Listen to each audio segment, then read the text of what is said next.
Hey guys, welcome back to DeFiSky. Today's video is all about GALA Games. So let's jump right into it. One of the many things I love about GALA Games, and it seems like such a small thing, but it's something that I look for in projects, is if it can be summed up in like one very short sentence. And with GALA Games, that sentence is the steam of blockchain.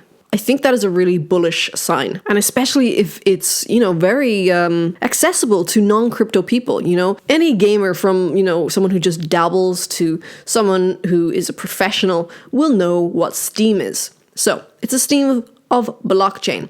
And GALA already has 1.3 million active users. It aims to give those users more control over their games. The project wants to change the fact that players can spend hundreds of dollars on in-game assets and countless hours spent playing the game, which could be taken away from them with the click of a button. And it's true, you could have all of these in-game items and land and, racked up tons and tons of hours. And at the end of the day, you don't have ownership over any of that, and it can all be taken away from you, and that would be devastating. So it plans to reintroduce creative thinking into games by giving players control of the games and their in-game assets with the help of blockchain technology.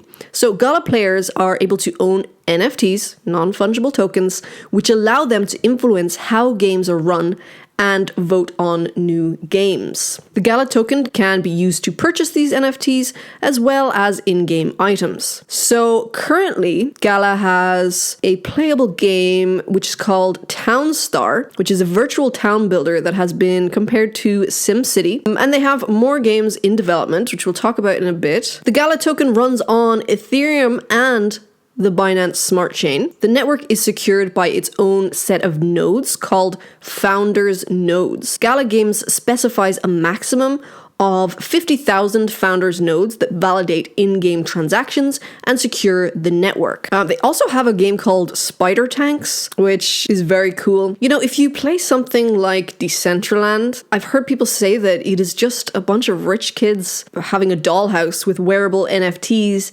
and crazy expensive land. So the actual gaming experience isn't that enticing. And PLA is a bunch of just kind of mobile, crappy games that are not enjoyable at all, really. They're not games that you would get absorbed in, GALA Games, like for instance Spider Tanks, is actually really enjoyable. So is Townstar, especially if you're a fan of that kind of game. I definitely am. I started playing Harvest Moon on the Game Boy back in I suppose it was like the late 90s, and then Stardew Valley. So yeah, basically what I'm trying to say is I'm a huge fan of farming simulators, and I know a lot of other people are. It's a very big sub-niche of gaming. And it's a very fleshed out game, much more fleshed out than other NFT games. So Mirandus will be a lot more complex, you could say, than their other games. It's an MMORPG. It has, really strong fantasy appeal and a completely new set of randomized traits and characteristics.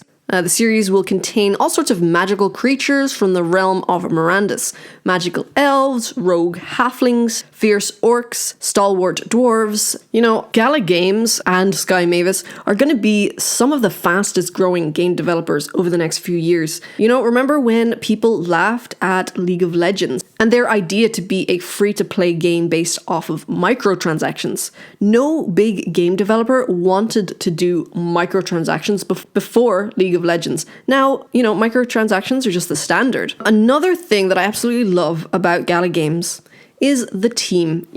They're founded by Zynga Inc. co-founder Eric Schermer, and he founded MySpace. Zynga Inc. are the company behind Farmville. Also, the game director, Michael McCarthy, he worked at Fable Games.